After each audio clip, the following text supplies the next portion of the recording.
Alright, this one's mostly for me, but I'm going to do a quick video of the wiring on the 65 F250.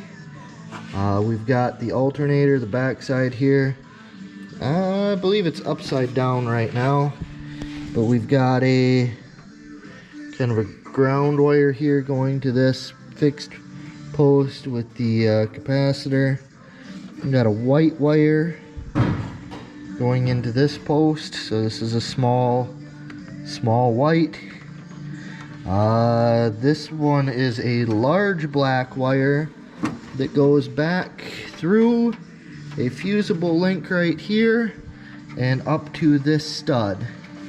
Okay, so that's that one. This wire here is a white wire with a brown or black tracer. Can't really tell in this lighting, but it's white with a dark tracer. Okay.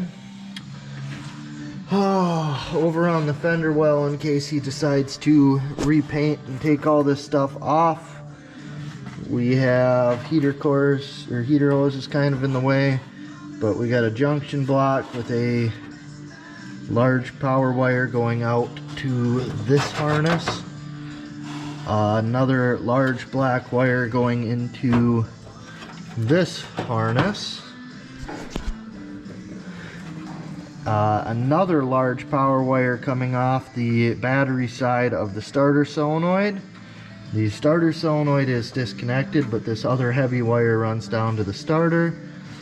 Front side of this solenoid, it is looks like a red wire.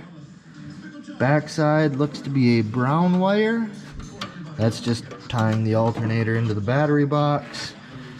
And those are the other two that come out of this that runs back to the junction post there. What else do I need? That looks like a mess. Okay, so we have this alternator suppressor, which is where the wiring from the alternator runs. So it runs from here down to the suppressor, and then it also wraps around with the other blue terminal. It looks like this is probably an aftermarket add-on, but it worked 20 years ago, so we'll assume it'll work again. Alright, other than that, I think we'll just do a quick overview of the wiring. Where it comes out to the engine is pretty simple. Down in this area, it could get a little bit messy, but honestly that shouldn't be a real big issue either. So there we go. That is the overview of the underhood wiring on the 65 F250.